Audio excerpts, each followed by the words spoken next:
Cherchez-vous à vous fabriquer un chargeur d'appoint qui va maintenir votre batterie au plomb acide au maximum de sa performance durant le remisage? Regardez ceci. Qu'est-ce qu'on a sur cette plaquette Hewlett Packard? Eh bien, je vous donne en mille le condensateur électrolytique.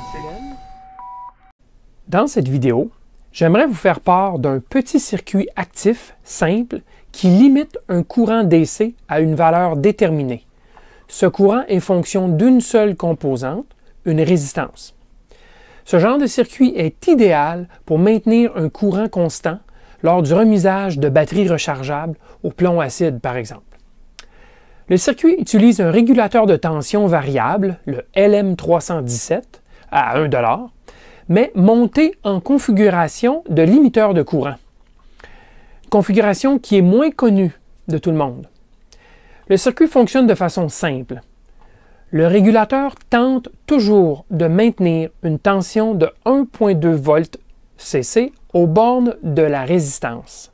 Donc, conséquence de la loi d'Ohm, le courant sera limité à I égale 1,2 divisé par R, I étant en ampères, R en ohm, donc limité à ce courant. Même un court-circuit à sa sortie ne permettra que le maximum de courant calculé. Donc, voici un exemple concret. Un chargeur d'appoint pour maintenir une batterie d'urgence toujours fraîche. Pour maintenir une batterie d'auto ou de caravane chargée en permanence, un courant de 5 à 10 mA est plus que suffisant. Donc, R, si on fait le calcul, 120 ohms pour un courant de 10 mA. Ici, la batterie pourrait être d'un type de 6 volts ou 12 volts et ça n'aurait aucune importance. La diode DEL rajoutée joue deux rôles. D'abord, d'empêcher la décharge de la batterie dans notre circuit en cas de panne d'électricité. Et aussi, de confirmer par son illumination que le courant circule bien. Quelques notes à retenir. Il faut que la tension d'entrée du circuit soit plus élevée par quelques volts que la tension nominale de la batterie pleinement chargée si l'on veut que le courant circule dans la batterie. Le LM317 peut supporter un maximum de 1 A. Le LM317 sous forme de TO220. Et au-dessus de 100 mA, un dissipateur de chaleur monté sur le régulateur est requis. Votre détecteur digital vous le fera sentir.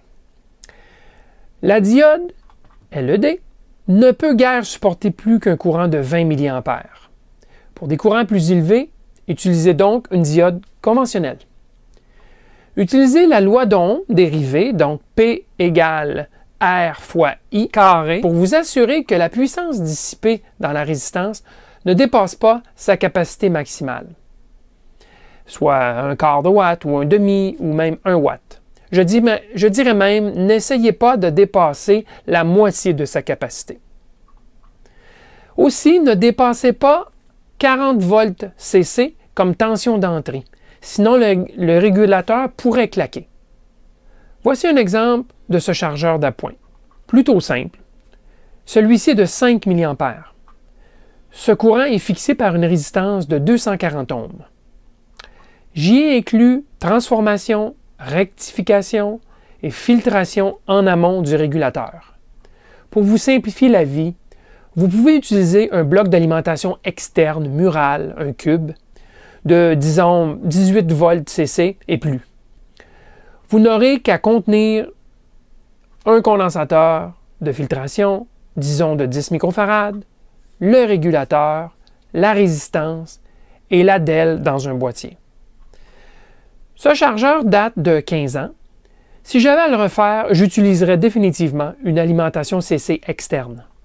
Notez aussi que j'utilise dans cette boîte un LM317 de format TO92 plutôt que le format TO220. C'est donc plus petit. On n'a pas besoin d'un TO220 puisque le courant est limité à 5 ou 10 mA. Moi, j'utilise un tel chargeur sur mes batteries de caravane à décharge profonde depuis plus de 10 ans et j'en suis seulement à ma deuxième batterie, ce qui est excellent compte tenu que je ne me sers de mes batteries que 2 semaines par année. Notez aussi que ceci ne constitue pas un chargeur régulier pleine puissance. Vous devez recharger la batterie pleinement avant de la transférer sur ce chargeur. Ah, j'oubliais. J'en profite en passant pour vous suggérer d'éviter de remiser de telles batteries plomb-acide directement sur un plancher en béton. Le plancher étant souvent plus froid que l'air ambiant, et ce surtout en hiver, il se crée un gradient de température dans la batterie, et ça, c'est apparemment néfaste pour elle. Voilà. Alors, je vous souhaite de bonnes charges et à la prochaine!